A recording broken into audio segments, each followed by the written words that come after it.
Hi, and welcome to Skeptarchy, the show where I talk to three people who are smarter than I am, hoping they'll say something enlightening. My name is Cory, and I'm joined by Kevin. Eric. And Dell. All right. So we were going to talk about, before we had an issue, we were going to talk about you getting COVID. Yeah. So apparently I was coming down with COVID when we were recording this last time. So I started showing symptoms the next day. So I was probably super contagious, but luckily we're all in wildly different geographic regions. So we do this virtually. Yeah. Well, okay. Eric and Cory aren't that wildly far apart from each other anymore, but yeah, not so wildly. the rest Still of us. far enough. Yeah. Over 6 feet. Yeah. Yeah. Plenty far. Much Yeah, more so apparently than 6 my feet, yes. my dad gave myself and the rest of my family COVID. I wasn't hanging out with them, but that's how bubbles work. If he's in my bubble, then I'm actually in a bubble with everyone else that he's spending time with. So he gave me COVID and he gave my whole family COVID for the most part, but everybody seems to have come through it fine. I mean, a few of us were like pretty sick for a good day or two, but Okay. I didn't even really I took like half a day from one of my jobs. Well, that's good. Yeah. So, I mean, like I had a little bit of a fever on and off, and I had a lingering congestion, but that was pretty much it for me. I did get a super weird symptom, though. I forgot to mention this, but it's still bothering me. My hand swelled up. Ooh, that is weird. Which is apparently a thing that happens occasionally. I've heard this as well. Somebody was talking about their hand swelling up and thinking that they might have it for. Yeah, and it's apparently a little bit more common in the feet, but you get these like red lumps that are usually associated with frostbite. And they think it's something to do with like the blood vessels and stuff. And so, yeah, my hand swelled up. It wasn't like terrible. Like it was noticeable to me, but like you probably wouldn't have noticed it if I hadn't pointed it out. But there was definitely like hard lumps that are still there a little bit. And like they hurt if you press on them, but not like it doesn't like bother me if you don't. So it wasn't like a crisis, but I did have a virtual doctor appointment with my doctor because I was like, so should I be concerned about this? Right. But she wasn't too worried about it. So yeah, so I did have a weird symptom. So that's fun. Did you lose your sense of taste at all? No, not really. Okay. My dad did. Like he was barely even sick, but he did lose his sense of taste. And my roommate, who I, of course, gave it to because live in the same house, and we didn't even realize, like, I didn't even know my dad was having symptoms until like Monday afternoon, and he said that he had started coughing. But like when you're deer hunting, it's not like we were together enough for me to have noticed that he was coughing, Mm-hmm. But I did stay at his place for the weekend, so like we were sharing air all weekend, even though we were outside when we were hunting. So it's not like we were socially distanced. Like we weren't following distance recommendations when we were living in the same house. So for the weekend. Mm-hmm. Mm-hmm. Yeah. So, I mean, on one hand, I feel a little bad because it's like, I mean, yes, I was not perfectly quarantined during this whole quarantine, but also I don't really think that spending mostly outdoor time with one other person has ever really been on the list of things to avoid. Not really. Yeah. And honestly, I have not been avoiding my mom because she helps with my farm a lot. So, he was within my bubble anyway. So I didn't really see it as any increased risk for me in particular. So even if deer hunting hadn't happened, I'm sure I would have gotten it from them, But Yeah. But he got it from hanging out at a bar. So so less reasonable. Yep. And that's where the rest of my family got it, hanging out at the bar. So does Minnesota have a registry? Like, did you have to register to any kind of tracking program or anything like that? I don't know. I took Tracing tests program through my doctor's office, and I know my mom said she got called by a contact tracer. I don't know. I'm definitely one of those millennials that doesn't answer my phone if it's not a number that's in my phone. So I may be unhelpfully not helping the contact tracers with their job. But I know who I've been in contact with, and it's no one other than my roommate. So I'm feeling like they're going to live with that. Right. So I originally wasn't even going to take a test because I was like, I knew that I had it, and my doctor said not to bother because the testing centers were really overloaded. But then the nurse like saw that it was an appointment for COVID symptoms and like scheduled the test anyway. So I just went once they had scheduled it. I don't know. I was like, there's a lot of people like my cousin, like he had to test a bunch of times because he had to show a clean test before he had to show a negative test before he was allowed to go back to work, you know? Right. Or there's like a lot of people who need the tests before their job will let them take time off or even let them like quarantine. Right. So I was like, if the testing centers are that backlogged, like I do not need to make that worse for anybody. Like I will just pretend as if I have a positive test and I don't need to take up space for them. But I did end up getting a test like 5 days after I got symptoms, after I had the doctor's appointment about my hand.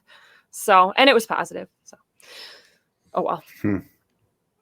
But it does help with the traceability for everybody, I guess. You know, to have better numbers and more accurate numbers. But yeah. Fair. So that was my adventure in COVID. It was really not that bad for me, thankfully. Not too much of an adventure. Yeah.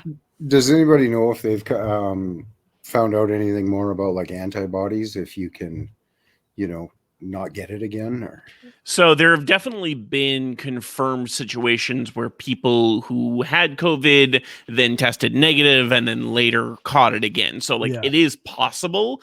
Catching it by itself does not does not guarantee. It does not guarantee immunity to future infection. My guess is it's far less likely. That's why there have only been a few reports of it, of which I'm there's aware. Only been a handful of cases of the reinfection that I know of, so it's probably pretty rare. Yeah. But I think part of it is people that have had it really badly are actually like less likely to have come out of it with immunity, I think. Isn't that kind of the thinking with it? Because your immune system isn't really in a state to learn things when it's completely freaking out, I think I saw something about that, but I don't know. Yeah, it's probably something along the lines of because like the way that the immune system remembers things is it has these cells called memory B cells, which essentially keeps pieces of previous infections called antigens, and then uses those patterns to recognize reinfections later. So if the infection was so bad that it wiped out most of those memory B cells, then it's entirely possible you could lose some of that immunity. That's actually why the measles is so dangerous in children, because there's actually been evidence that a measles infection will effectively reset the body's immune system, causing it to essentially forget all of the previous infections it had come up against. And so you end up if you had, gotten chicken pox, for example, but then you get measles afterward, it's entirely possible you could get chicken pox again. Yeah, so the immune system is weird and interesting and complicated and all that stuff, and that's one of the reasons I'm so interested in it. It's actually one of the reasons I signed up for a COVID vaccine trial. So this last Friday, I went in for the initial evaluation and the initial injection of the study product. So this one's for the AstraZeneca vaccine. And the paperwork said they're testing 30,000 people, 10,000 of which will get placebo. So there's a 2 in 3 chance I got actual vaccine, and 1 in 3 chance I just got the placebo. So yeah, that'll be interesting. The Cool. trial is weirdly enough scheduled to go for 2 years. So I'm not entirely sure how the whole setup works for like getting it approved. Before the trial is finished. My guess is they'll like provide preliminary data to the FDA to get it approved. So we'll see how that works. But there's already the Pfizer vaccine and I think the Moderna vaccine, although maybe those are the same. I can't remember. No, I don't think they are. I was just going to ask if Okay. the one you're getting tested is either the Pfizer, like it's a different one than those two. Because those two recently released their preliminary data on like efficacy and some stuff, right? Yeah. So like I know the Pfizer one, they claim 95% effectiveness and like that's starting to get rolled out. Or actually I think it may still be going through the fast track approval process. I think it still needs some signatures. Yeah. But not many. But it's like everyone thinks it's going to be the first one out.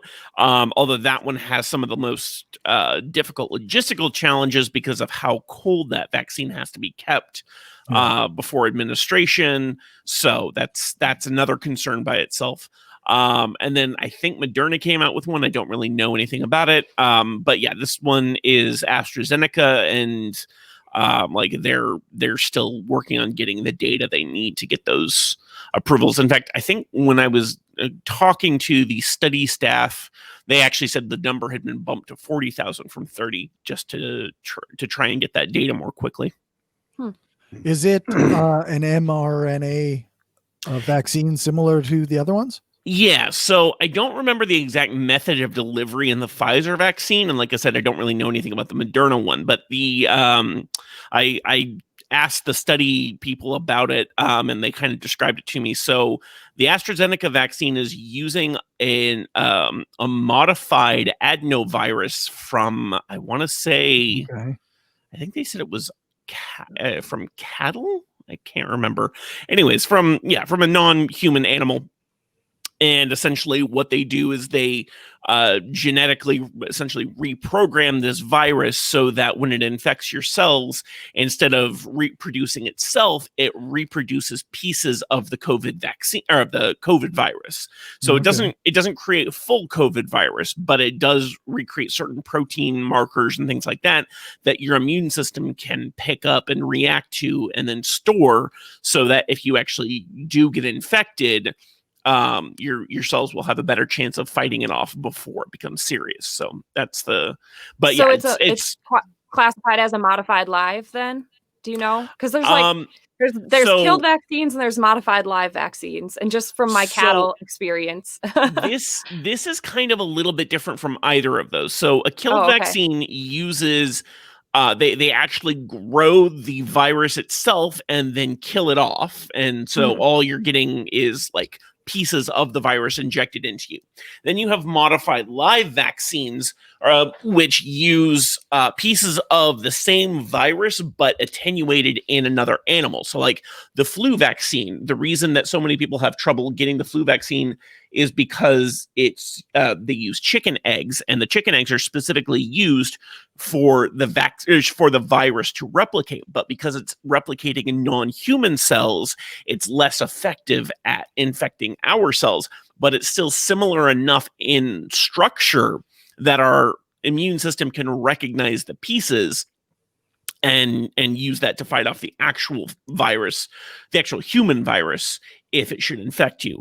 This is using a whole different setup. So it's using an attenuated virus, but the virus it's using isn't the one that it's meant to protect from. So the idea here is that they reprogram this adenovirus, basically giving it bits of the COVID virus's RNA. So when the virus actually gets into your cells and the virus gets pulled apart and the messenger RNA is released into the cell, the machinery within the cell, the various proteins, will read that RNA, create the proteins that the RNA is essentially instructing it to create. And these proteins that your cells are then creating are actually pieces of what the SARS-CoV-2 vaccine has. So it's essentially instructing your own cells to create the antigens that your immune system will then recognize and store, thereby protecting you from the virus. It's kind of an ingenious approach. It's normally when you get a single vaccine that has like these antigens directly into it, you're getting a set amount. But using this method, essentially you are allowing your cells to create the antigens it needs to recognize and fight off the virus later, which I think is the intent, is to give it a better chance of succeeding. Because then it's essentially an indefinite amount of antigens that can't necessarily harm you, because there's like, they set it up such that there's no chance that the actual entire COVID genome could be reproduced inside your cells, just, you know, certain pieces of it. Interesting.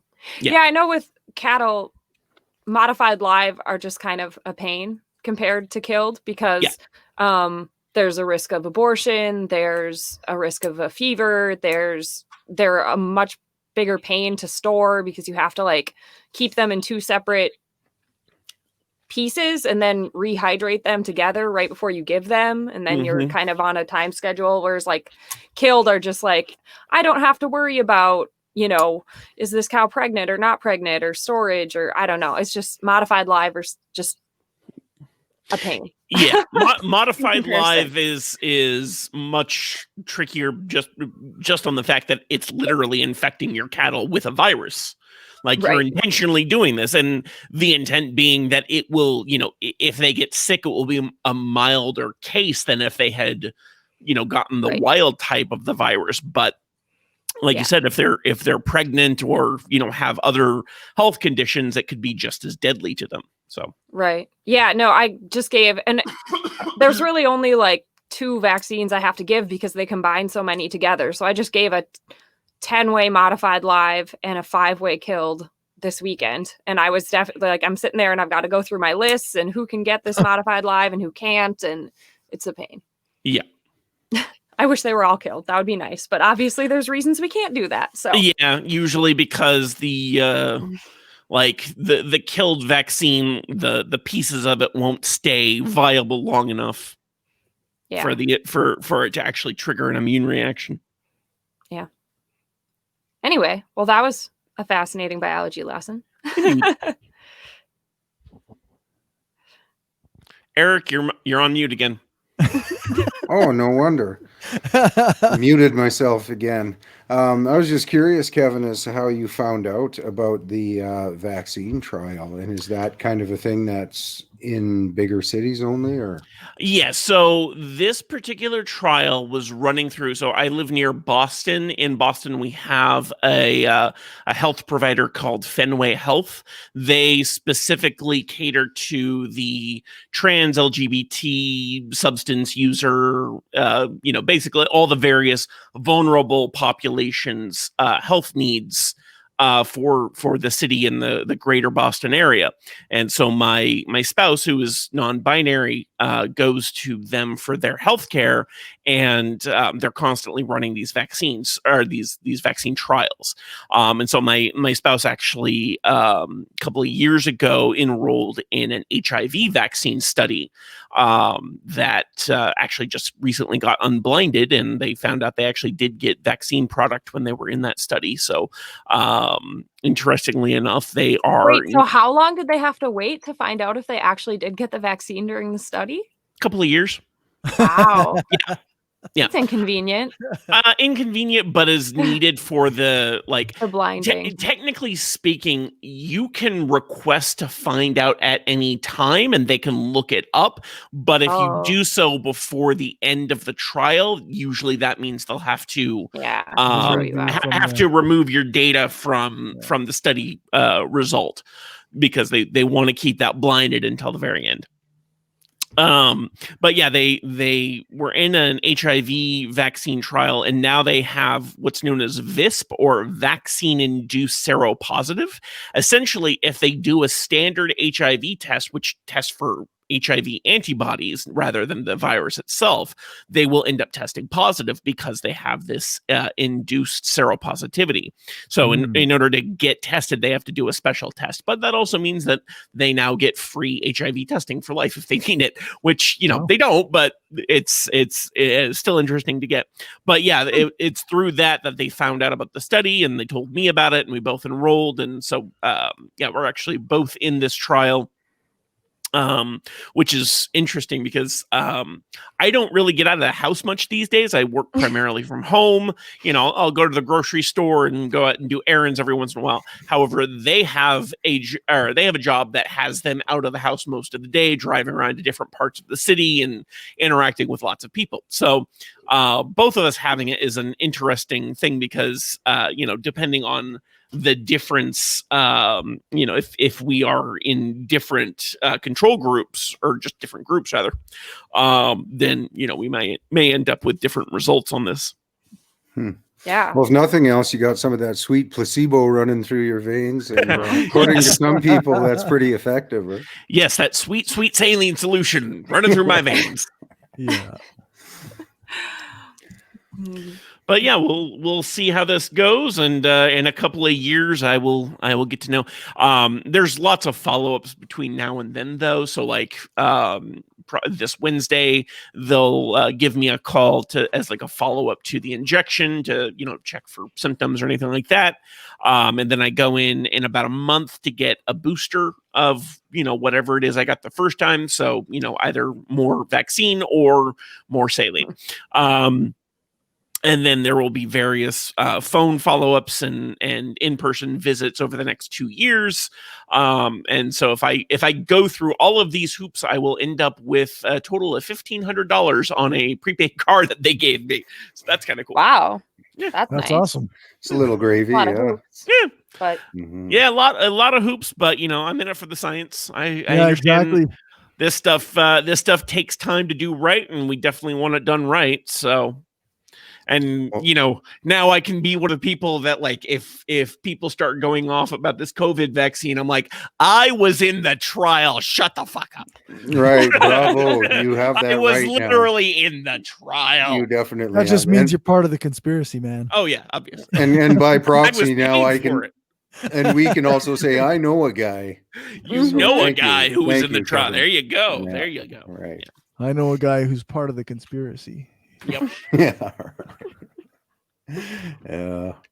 Yeah, I had another long-term friend go on a big rant on my Facebook post about how the Illuminati or the world elite are out to control our minds, and they're doing it with fabric pieces of material over our face, and we're all and sheeple, I think, was thrown out there, and yeah, that's sad. Mm-hmm. I want a fabric. I want a fabric thing over my face. Right. How does that control my mind? Yeah, I don't know. I kind of spit. I spit when I talk, so I think people are kind of welcoming it. Hey, Eric, I got an extra mask, right? The same way the tinfoil hats keep them from affecting your mind. Right. Yeah. Only if you put the shiny side in, though. Oh, was it in? I thought it was out. You want to reflect the signals back. Right. Yeah. Right. Well, we had November 11th. We call Remembrance Day here, and I was asking. I keep confusing the U.S. ones, Memorial Day and Remembrance Day, and Veterans Day. So I was asking Dell, what is the American one? Called where we honor the vets. Veterans Day. Veterans Day. Yeah, right. Yeah, that would be the one. Yeah. So we're very uncreative with our holiday names over here. right. So I was listening to a podcast on CBC about it, and I've read a little bit about some of the, I guess, Native American contributions to the war effort. And as, I guess, by ratio, Native Americans have a higher enlistment rate in the military than any other ethnicity.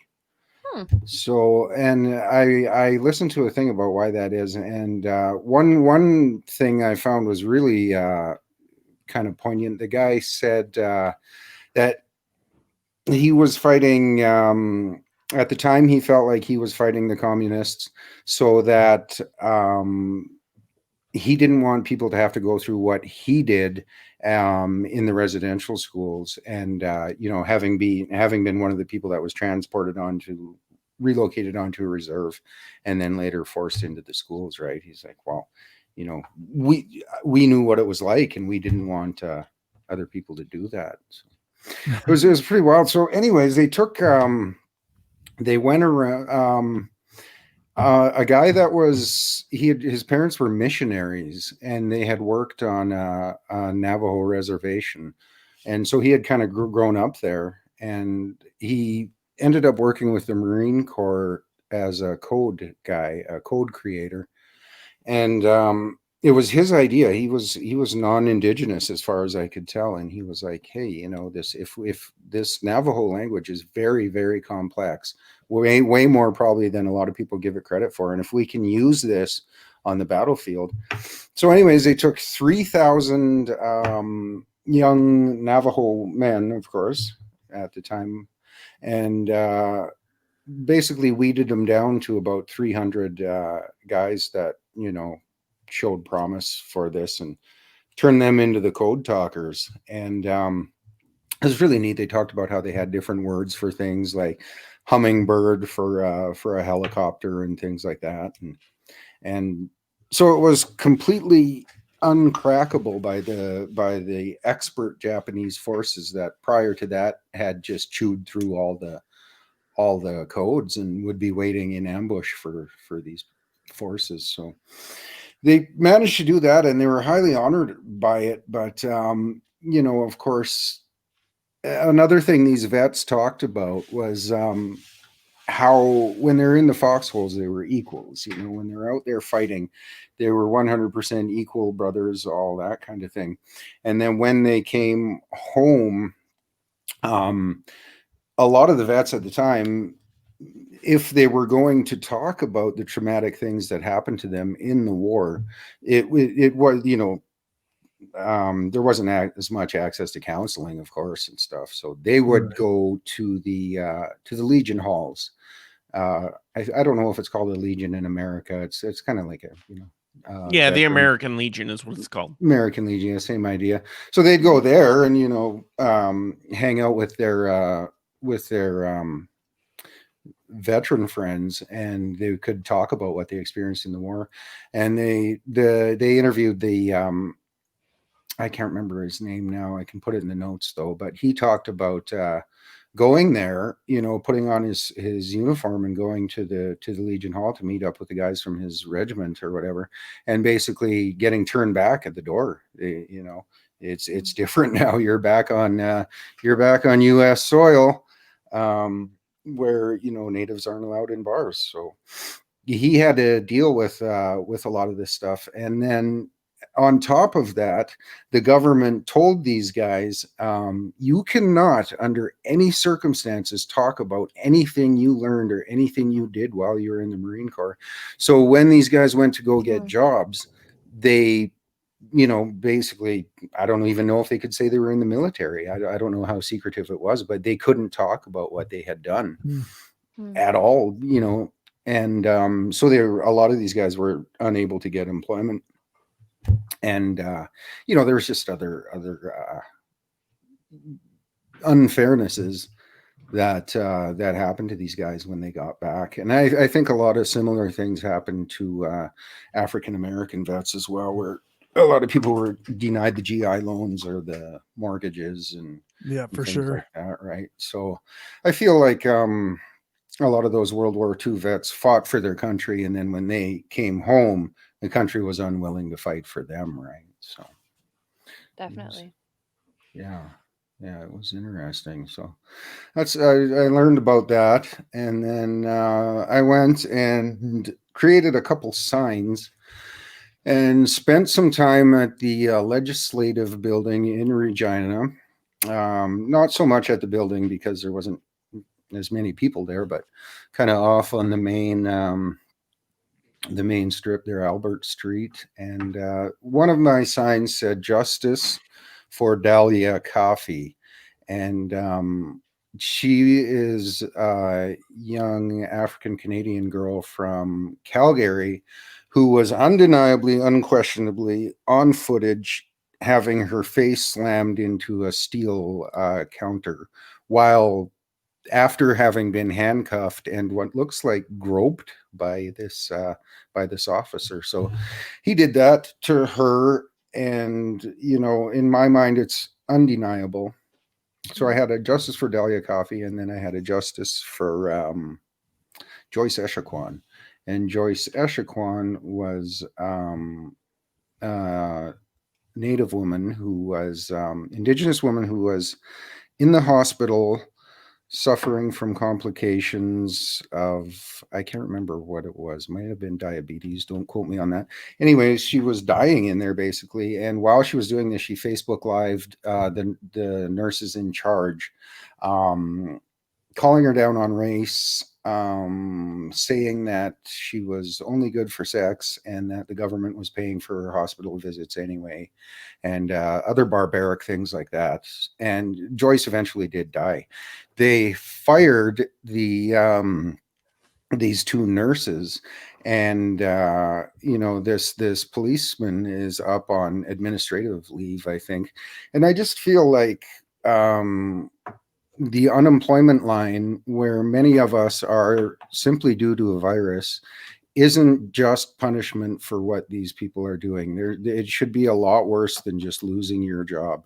I feel like they should be charged and they should go to jail. In fact, I feel that people who take an oath to heal and protect the public, who take tax dollars to do so, and then choose to maim and to murder people, should get twice as lengthy of sentences as just a common citizen because of that oath. Anyway, so that was my what was that, Cory? I just was going to say, I think that in the Joyce Echaquan situation, I think that like they could, I mean, in theory, one could say that they are criminally negligent. Like they were the nurses in charge of her. They gave her more morphine than she should have gotten, and that is one of the contributing factors to her death. So, and it's apparently quite common in hospitals for medical staff to give too much of a painkiller or too much of a particular drug to Indigenous folks or sometimes Black folks, because they assume that they, require it in some way other than just to get through their pain, which is weird because they also assume that they can handle pain more, in other ways, but then they'll give them an overdose of this drug. Like, once things are really bad, they just go, because I've definitely seen the studies about underestimating pain for non-white folks and women as well. Yeah, until it gets to a certain point, and then they give them too many drugs, and then they blame the individual, right? Right. Yeah, it's unfortunate. So, but on the positive side of Native news, as according to Eric Standing, I guess, the Clearwater Lobster Fishery Corporation has sold half of its shares, sold all the shares of former owners, something like this. And but half of them have gone to the Mi'kmaq tribe that was battling the non-Indigenous fishers in Nova Scotia. So these fishers that were burning compounds and everything else, threatening to sink boats, will now be buying their fishing licenses from the Mi'kmaq people, which I think is just awesome. It is decolonization to me in its purest form. It has to involve capital. It can't just be lip service. The way things are now, it has to involve capital. When I heard about that, I was actually quite excited about that, because like it feels like giving them a taste of their own medicine, and like the poetic justice there is just appropriate. Yeah. It's wonderful.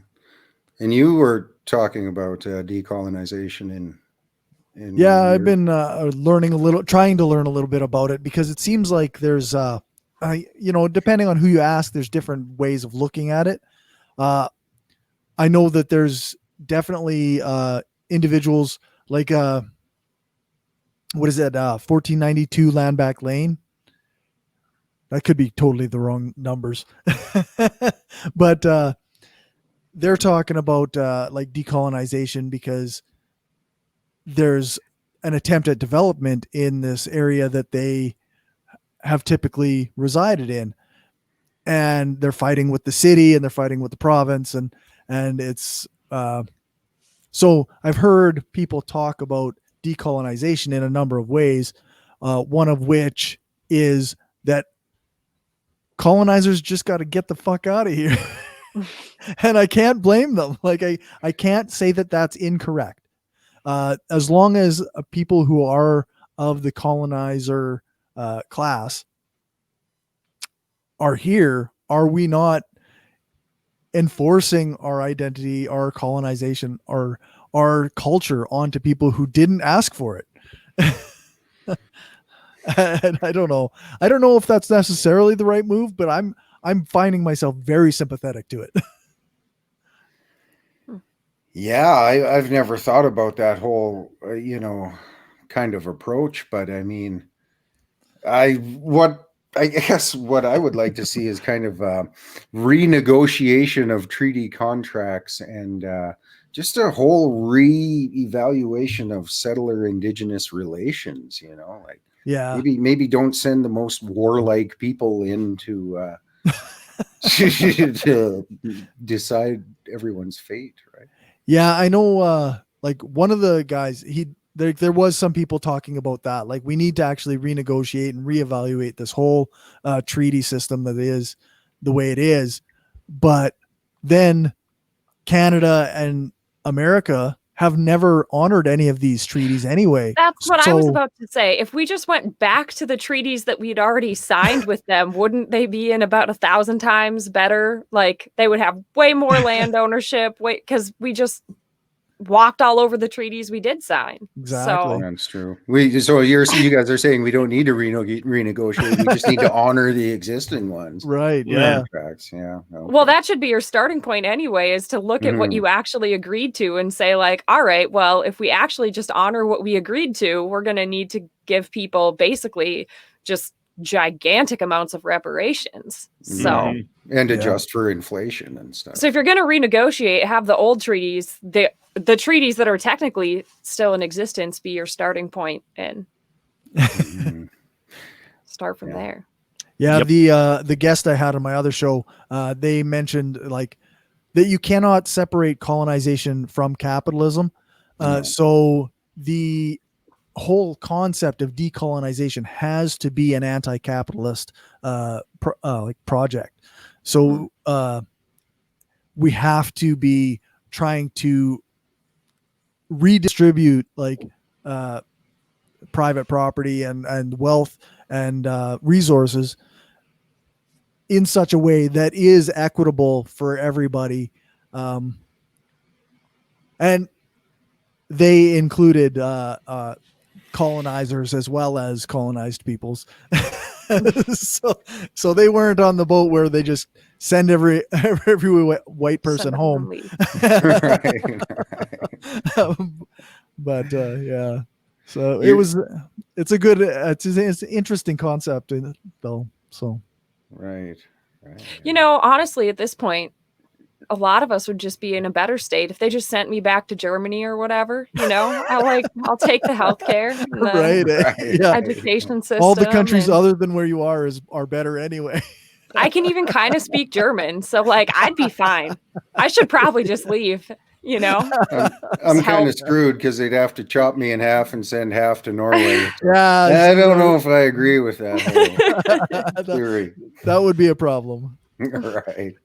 Do I get to pick which half goes where? I got this bum leg that needs to go somewhere. Right. Yeah, and also like in the idea of like anti-capitalism or whatnot, I've been like reading a lot lately. Like there's a serious housing crisis going on now because I mean, obviously in the US, your guys' COVID relief ran out already, and there's so many people who are in dire straits already. Well, we got- Relief. The $1,200. Yeah, I that didn't whole even check, get that one check. $1,200. I got like a bit under 9 because I make just a little bit too much money. Oh Right.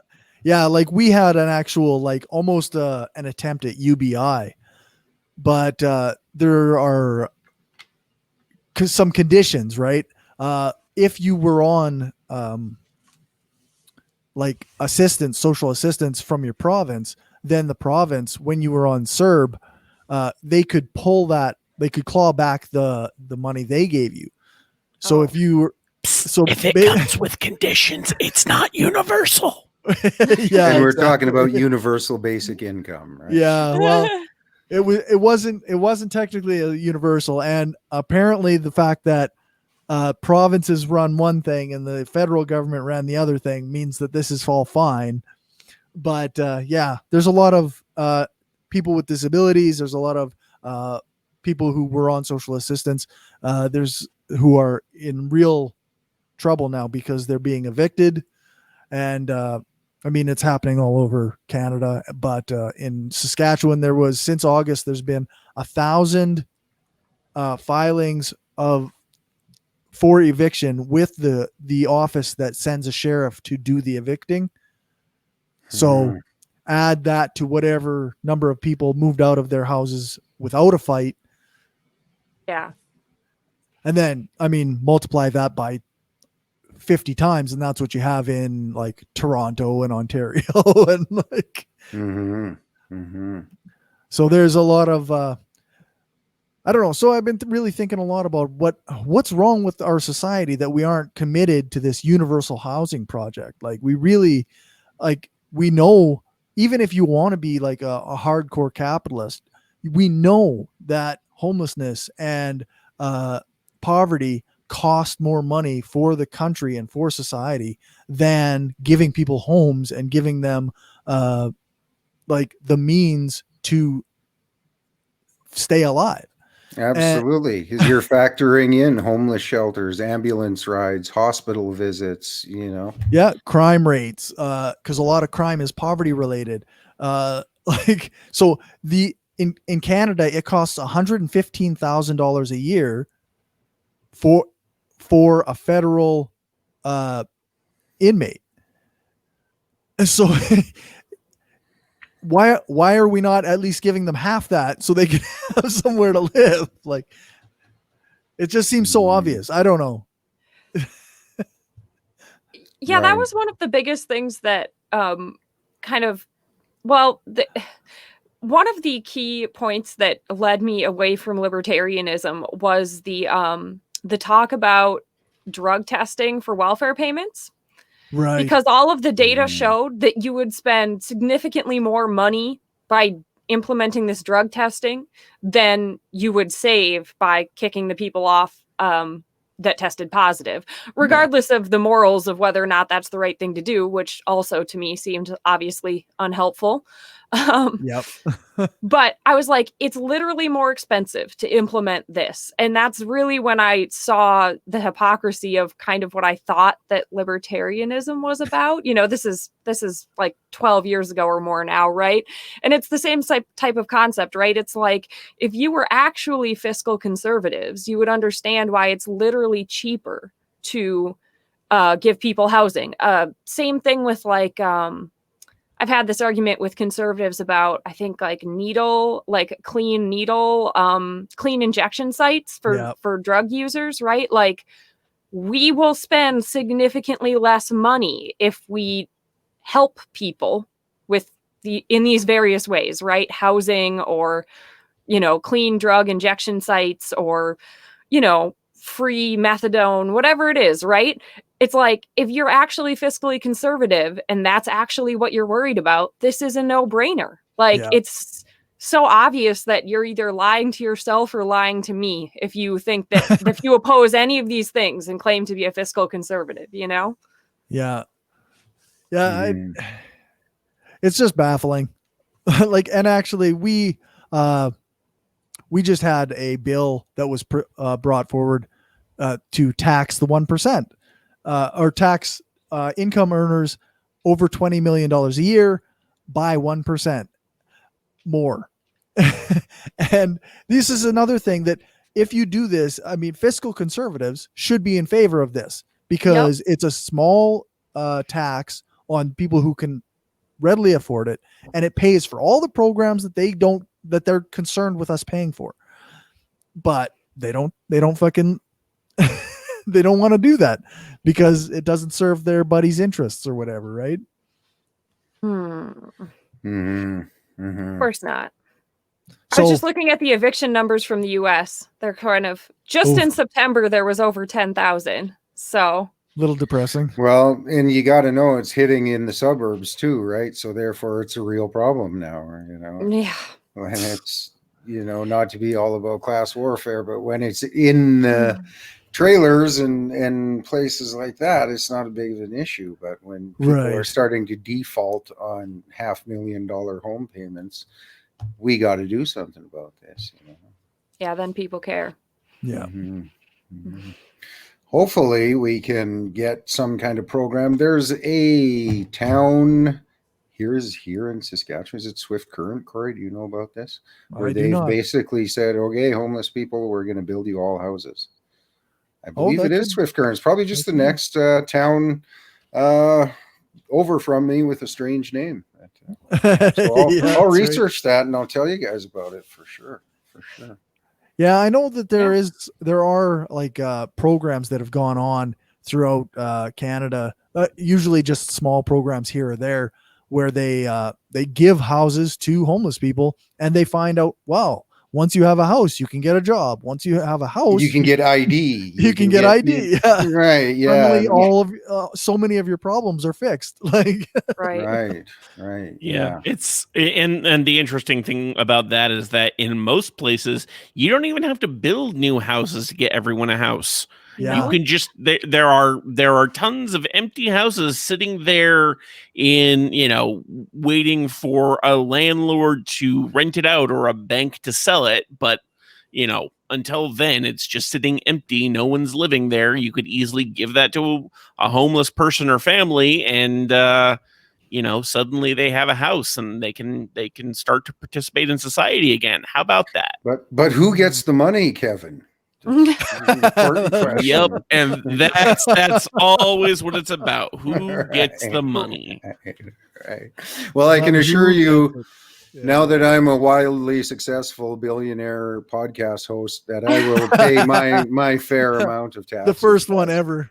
Right. I will pay mine. Well, the interesting thing is that I've heard this number quoted a number of times, although I don't know what the source is, but I've heard it said that $20 billion could eradicate homelessness in the U.S. That's all it would take. That doesn't surprise me. It's not that expensive to give people a house. It really isn't. And that is a drop in the bucket compared to the U.S., the U.S. federal government budget. So it would be insanely cheap, comparatively speaking, to just get everyone a house. And that would be a one-time cost. It's not even like a yearly thing. $20 billion once, you deal with it and it's done. Yeah. But there's no lobbyists for the homeless people. So that's just it. Yeah. Yo. Because everything else that we spend $20 billion on has a bajillion lobbyists making sure that it stays funded, right? So even veterans programs and stuff, there's at least a few organizations and things backing them up, as well as the political clout, but not a lot of political clout behind helping the homeless, unfortunately. Yeah, that has to be a part-time job. You can't even be sure that the homeless will vote. So why bother helping them? Well, I was going to say about having an address, having an address. Yeah, that's right. But I don't know. It's terrible. I don't understand, I guess, how I think that there are a lot of conservatives that just like don't know. Like they've never even been, it's never occurred to them some of this stuff that we're saying about like it's literally cheaper to house all the homeless people, or stuff like that. Like I don't even think that information like penetrates their weird propaganda bubble, Right. It gets thrown under the umbrella of socialism equals bad, Yeah. no possible way it can work. Even though, and the people they're listening to, why would they ever mention it, right? Like they're not going to defeat their own points. So. Yeah. That's even though like it's totally a proper, like it's a capitalist venture to give people homes, like, because like you say, it's fiscally conservative, right? Mm-hmm. There's a documentary on CBC, I think it is, and it's about a wet house where they basically took people, I think in Toronto, who just repeatedly, they consulted with with the hospitals, with the police, with the homeless shelters, and they basically found a group of alcoholics, I think about 12 of them, and they had been through treatment. They had tried basically everything they could, and I don't like to use the term hopeless, but they were definitely addicted to alcohol. So what they did was they set up this wet house. They basically brewed their own wine there and administered this wine to these addicts in regulated doses, and with the option of eventually reducing the dose and being clean, which one of them did. One of them took grape juice, and they found that the cost basically of keeping these people housed and everything was just phenomenally lower than what it had been when they were out on the streets, getting those hospital rides, getting those ambulance. Almost like the injection site theory, but applied to alcohol. Like we're going to administer it. We're going to have prescriptions for it, almost like it's going to be controlled in that way. Exactly. Yeah. And along with housing too. And they asked one of the police officers, like a beat cop, and he was like, yes, greatest thing ever. All I can say is, the best thing you guys could have done for those guys or whatever. Could be argued that it's enabling alcoholism too, but it was a neat documentary. Well, I mean, whatever works, right? I mean, you have to try different methods, and if it helps, it helps. I mean, harm reduction is the principle, right? Yeah, not everyone may be cured, or they may not be cured in a time scale that we want. Yeah. And addiction is not a modern phenomenon, It's No. been around for a while. China fought 2 successive wars because of it. Yeah. Absolutely. All right. Well, I mean, that's been a long time we've been chatting. Yeah. We're in around the hour mark. Probably don't want to go too much higher. All right. So does anybody want to be found on the internet? I don't have much of a presence other than Eric Ray standing. I am on Facebook, and I should start using my Twitter thing again. I'll remember what it is and find out what it is and tell Next you what time. it is. Yes, absolutely. Don't hold your breath too long. Well, you can find me on Twitter at AncomSciComm. That's Ancom COMSCICOMM. And I'm on Twitter at More Cowbell, MOAR, Cowbell with an E at the end. Coolest Twitter handle. Thank you. It was a stroke of genius. I'm venturing back onto Twitter a little bit, mostly reading and occasionally fighting with COVID deniers. That's a good practice on there. I also posted a picture on there the other day that my husband took of me this summer taking a business meeting in my chore clothes on Zoom with my phone while walking my sick cow. So I have this sick cow on like a leash with me while I'm taking this business meeting. There was also some cats. It was somebody just asked for a picture of like what symbolized the year of 2020. And that was, for me, that was, yeah. Right. Yeah. And I'm on Facebook as Dell on Earth. DELLONNERTH. And I'm at Hardcore Skeptic on Twitter, and just follow Skeptarchy Facebook page, and that'll be good for me. You can find our stuff at skeptarchy.com. You can follow the show at SkeptarchyPod on Twitter. As I said, facebook.com/Skeptarchy. And you can email us at skeptarchy@gmail.com, though nobody has. You can be the first. Mhm. All right. Thanks, guys, for chatting this evening. Good Have a time. great night, Good time. everybody. Yeah. Good night.